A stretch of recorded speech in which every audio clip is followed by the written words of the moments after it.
Winter's winding down, and this season packed with shows certainly had its highs and lows. Oh fuck, did I just rhyme? No, we're putting an end to that right now. Everything from anime I could hardly wait for the next episode to hit, to others I barely remembered existed, and the obligatory ones I dropped. Yeah, those ones are pretty obvious in hindsight. So now that this season's all wrapped up, let's take a look at exactly what we had, and give some final thoughts on how it all shaped up. Hell, maybe even touch on if my expectations were met, exceeded, or even missed by a mile from my season preview. Shows I thought were good were certainly plentiful, with a wide range of genres that certainly kept me satisfied. Between action, comedy, slice of life, and even dabbling into the more what the fuck side, these are ones I actively recommend people to check out. Wonder Egg Priority was definitely the star of this season, and I'm still not entirely convinced I could even do this series justice. An anime about a girl who finds a mysterious pair of people who sell her eggs from a vending machine that hits her up against former suicide victims' tragedy in her dreams sounds absolutely off the wall, and it is. This series pitches that surreal fantasy concept and uses it as a vehicle to explore the main cast of characters, their personalities, relationships with one another, and their individual traumas that led them down the path to trying to undo their friends' suicides. This anime touches on a plethora of topics, showing obsession, mental, physical, sexual abuse, self-harm, depression, sexual and gender identities, and engages each on a personal level, without making the topic abstract for the audience. And this isn't even mentioning the studio's cinematic quality throughout the entire series, putting this one over the top from not just a craftsmanship standpoint, but through visual language, a product between a masterful director, animation staff, and writer on all fronts. I can't recommend this series enough, as it doesn't just have good characters, but great stories about people. Re:Zero Season 2 finally wrapped up this winter, and in summer 2020 I said this season changed my opinion on the franchise quite a bit. And this season kept that trend going. It's a bit weird that it took 40 episodes of the series to really get into the backstory and motives of one of the core cast, or build any development for them at all, really.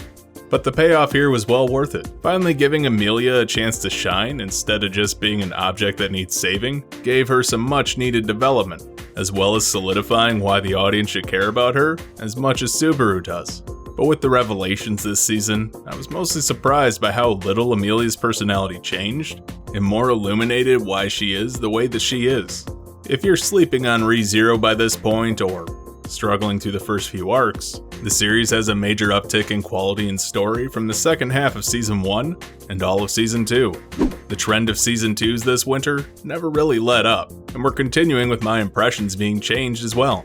Beastars Season 2 solidified my feelings on this series so much more than the first, unraveling what was a mess of plot threads in Season 1 that didn't really come together into a neat package by Season 2 that showed not just the characters' personality and their dynamics, but how the world functions while building a larger plot, moving forward beyond the shadow of Tem's death, which is happily relevant again this season. The roundabout way this story is told is actually to its benefit, getting the audience invested in the characters before showing why their issues are important, and how their roles in society ultimately matter. How that even grows the unfolding mystery. I certainly came around on my thoughts for Beastars, and it's definitely recommended to check out. Love stories in anime often fall into certain traps that lead to their downfall, but Horimiya being one of the most popular manga today certainly shows why it holds that title by avoiding the usual shortcomings, focusing on the relationship between the shy and introverted Miyamura, who happens to fall into the popular beautiful girl Hori's orbit, as the two meet outside of class in a classic not how they expected the other to look angle. From there, the series fleshes out why the two are the way they are, with Miyamura suffering from being bullied and self-harm, while Hori's abandonment issues led her to be dependable. Rather than focusing on their damages being fixed by the other, it's more that these two genuinely work on a personality level, with Miyamura's kind but dependable nature meshing well with Hori's straightforward but supportiveness. Also, the fact that this anime doesn't wait forever for the love confession and then muddle about until it decides to end, and instead having them dating being the bulk of the story, shows that this wasn't the typical will they won't they scenario that we've seen a million times. A great romance series that showcases how to do romance well. The granddaddy of the reincarnated isekai genre finally got an adaptation this time around, and instead of being a quaint relic of the past, showed audiences how the whole thing was meant to be done. Mushoku Tensai Isekai Itara Honkitasu, or Mushoku Tensai Jobless Reincarnation, isn't just a throwback in genre cliches, but shows why those cliched elements were copied so often while doing them right. The amount of detail put into showing the main character's attitude, his initial shut-in nature, and even why he's so powerful while not taking any of these for granted, makes this a standout in the isekai genre, more so than any of the other isekais in recent memories, and this includes Bookworm. I find myself genuinely caring about so many of the tropes written off by other franchises here, because each one has a thought or reason for its existence placed behind it that builds either the cast or world, making an actually engaging and enjoyable experience. Not just a good isekai, but a good anime overall. Looking forward to the next season. Jujutsu Kaisen finally wrapped up, and while I found that the first season had a pretty good story and animation, this season stepped up that game.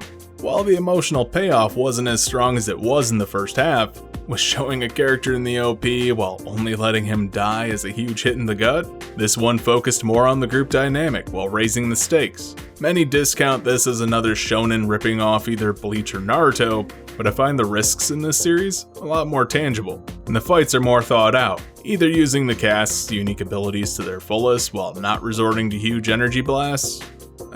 Ignore that huge energy blast just now. For animation, this season stepped it up quite a bit too, really nailing down that floating camera for some dynamic scenes that, while not terrible, still had some janky CG.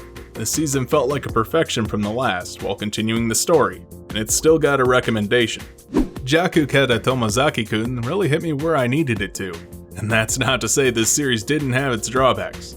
But when it focuses on a loser gamer who's essentially the odd man out at school every time, and him building a friend group after meeting his main rival in his game of choice in person, only to see it's the most popular girl at his school, nails the whole character growth aspect well. He makes big strides by applying his goal-oriented mindset to real life for the first time, and that's basically distilled character growth drip-fed to the audience in an IV. So, you're obviously going to root for him. But while it's good on that front, the series is cringy at times. And that's not so good. But what do you expect when you have a socially inept loser as the main protagonist? Overall, it's worth a look, because it's a strange mix that works well while nicely demonstrating how effort pays off. Now let's look at the middle of the road shows. These are the ones I would give a conditional recommend to if somebody told me they were checking them out. So let's get into why that is. Higurashi no Nakokoro ni Go wrapped up with one small arc and a big one that swept us through to the end of the series. And while my criticisms of the first half were that it felt like a rehash of the original series with some twists, the second half broke the mold by shedding some light on the first, which reinforces my criticism by doing what the first season did by recontextualizing the first half with the second. You know, there's only the most big brain takes on this channel.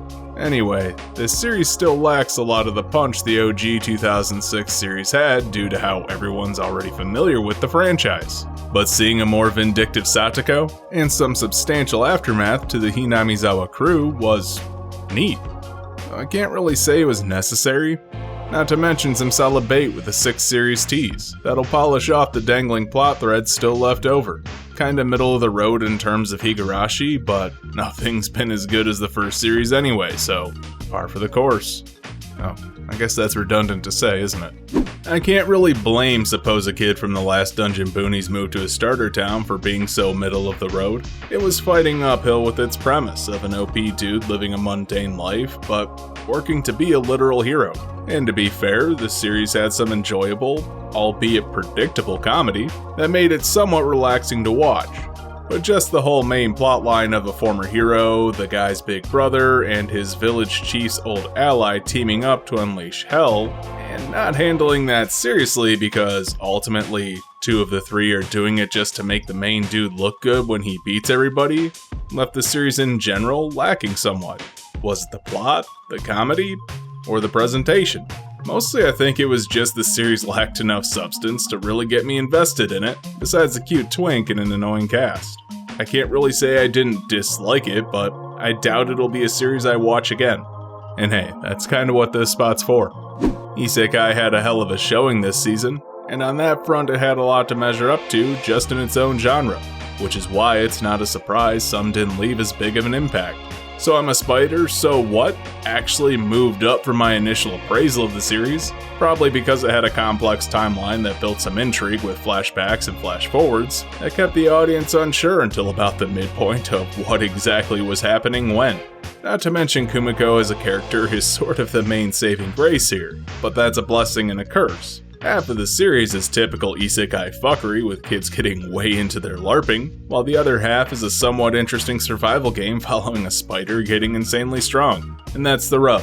Let's hope the second half of the season can improve by giving us more of what we want. And that's Kumiko.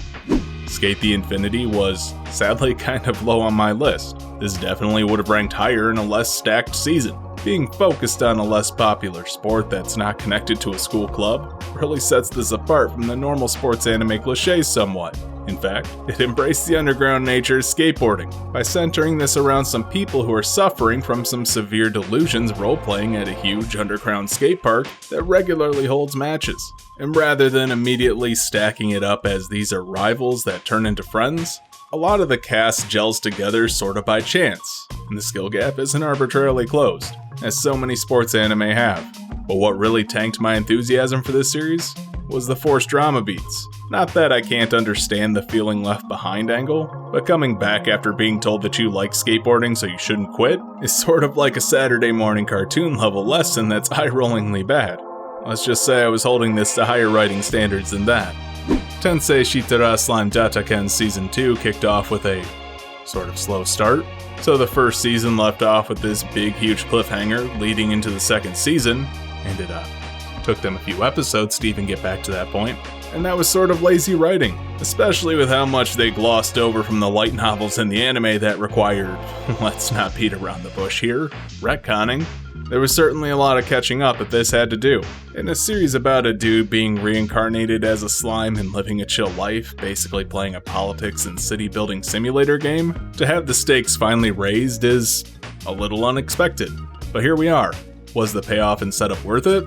Well, a clumsy start for an interesting avenue the series will pursue going forward is my best summary, especially now that Rimuru is actually stepping onto the stage as a serious player in global politics. A slow start that really sucks, but we'll be waiting for the follow-up later this year. And to wrap up our middle slots, Dr. Stone Season 2 just barely made the cut. Okay, so the series has been building to this Stone War arc for most of the first season, and that means this was incredibly hyped up. So how did it deliver on that? By really being Dr. Stone. So lots of prep work, something flashy that amounts to a neat trick, followed by the enemy being overwhelmed by it. The end of the season is where it really started to shine, showing parallels between Tsukasa and Senku, while also getting us into their mentality. However, I can't say trying to brush Tsukasa's evil acts to this point under the rug with a sad backstory necessarily saves his character. It could have been better, but it wasn't necessarily disappointing either. Now let's take a look at the shows I thought weren't great. These would be the ones I'd tell people to skip if they were going to check them out because they're not worth the time or just actively bad. Idoly Pride was an idol show by the seasoned animation studio Lurch this season, following the sister and organ donation receiver of the world's hottest idol after she dies. The two find themselves meeting by fate to join an agency and become idols. It's on the cusp of being okay, but ultimately, I found it not worth the watch due to how little stakes the series had. The whole storyline just sort of propels itself forward without any real drawbacks or hurdles in the cast's way. Being a Lurch property, it does have strong character development, and that's where this series shines, but there's no real conflict for the cast, and their idol careers are just on a constant upstroke, with no real care shown for how they've grown. Just, that they have.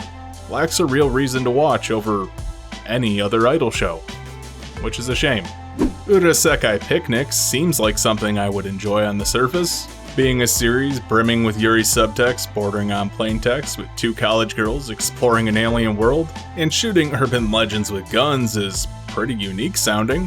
However, it falls flat on its face by not really understanding what it wants to do. Does it want to be a cute sort of romance story with jealousy?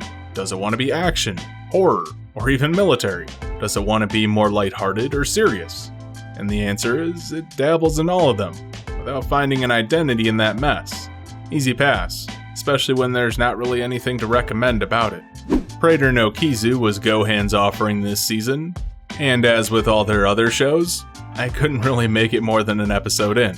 I know it probably sounds shallow, but the writing and animation are super disjointed, with expecting you to get really invested in a shoddily produced series.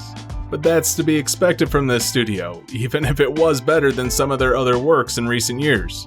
I couldn't care about the cast from the start, and the storyline wasn't grabbing me, so that left me with the abysmal animation to hold the fort. And that's like asking a toddler to watch a dog. I don't know who keeps giving this studio money, but they should probably stop. Byoui Ramune I sort of liked in principle. I watched this series through, and while I enjoyed it for being a quirky sort of shonen, it felt incredibly on a budget, if you catch my drift. And I don't just mean the animation, because that was pretty bad, as it wasn't just basic but lacked much style, or even sakuga to sell itself. The main problems were a mix of recycled episodic crap with stereotypical problems that tended to have dark twists as a shortcut to build any audience connection. In a series like this, I care more about the cast we're losing in an episode or two than the core who has almost no development. And that was a shame. X-Arm was X-Arm, need I say more?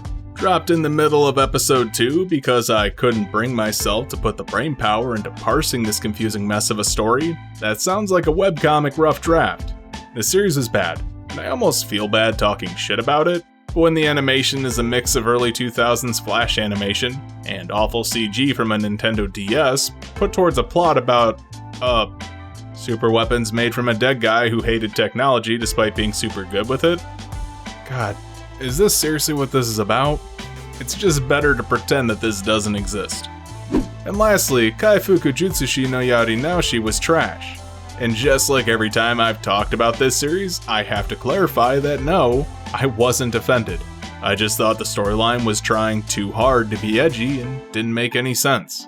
There was a lot to be said about manipulation and betrayal of trust of a healer, someone who, by their very nature, is there to help others, being used for malicious ends at their own detriment. But instead of doing anything interesting like that, like manipulating the guy out of his good gear to make the damage dealer stronger or misleading him about their goals, it instead played one card.